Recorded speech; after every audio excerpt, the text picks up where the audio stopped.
Welcome back to This Is Not CBC. Welcome back to This Is Not CBC. We bring you the part the evening news tucks under the rug, the part with awkward pauses and very human decisions.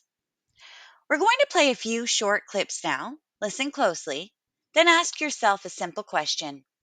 Why would Canadians trust a man who crossed the floor to keep his job? How many people did you believe were considering crossing the floor with you when you had that conversation with the Prime Minister? I really think there was probably 3 or 4. We've heard upper numbers. I only know one for sure that was maybe considering it.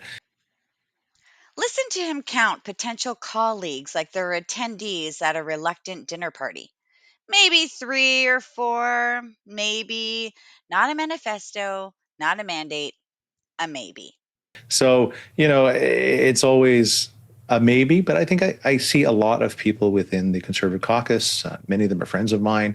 I hope someday they'll forgive me.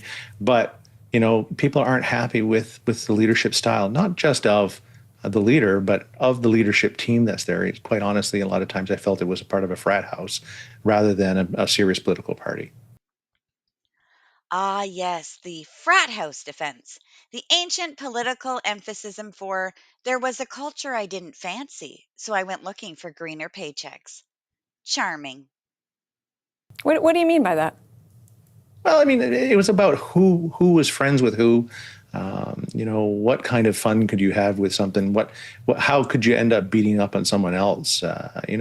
What kind of negativity could who could be the most negative? Who could be the most cutting? That kind of stuff. It wasn't about opposing something. It wasn't about keeping government to account. It wasn't about trying to do the best for your constituents. It was about tearing down. And again, as a progressive conservative in Nova Scotia, a long-term progressive conservative, I'm looking at building bridges. I wasn't looking at tearing them down. He casts himself as a principled bridge builder. A week later, or days later, he crosses that bridge straight into the other team, the kind of bridge that apparently leads directly to a government checkbook. And here's the kicker, this isn't just politics as usual. Some would call it SCUM behavior. Not only did he cross the floor when his constituents voted for a conservative lifestyle, but he's now taken over the other Liberal candidate in his riding. How unjust is that? Betrayal on top of betrayal. Voters get the boot and he gets the seat. Let's be blunt, crossing the floor is legal. MPs have the constitutional right to change parties. There are famous precedents. Belinda Stronach crossed the Conservative to Liberal in 2005, provoking outrage and protests in her riding. Public calls followed for rules to limit party hopping. That episode even sparked suggestions for mandatory by elections, though such laws did not become permanent. But legal and honorable are not synonyms. Voters elect a person to represent a set of values and policies. When that person switches sides midterm without asking voters again, many call it betrayal. And the word traitor is exactly the kind of shorthand that political outrage loves. So, which is it? A matter of principle or a matter of pay? Did the man of conscience suddenly develop a very persuasive new budget understanding in an hour? Or did he discover the economic comfort of staying in government? That's the difference between ideology and income. And Canadians deserve to know which one turned his head.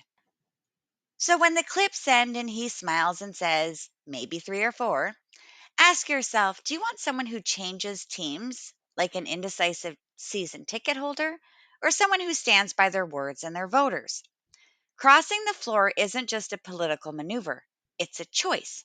And that choice reveals what matters most to the chooser, principles or pay. This is not CBC.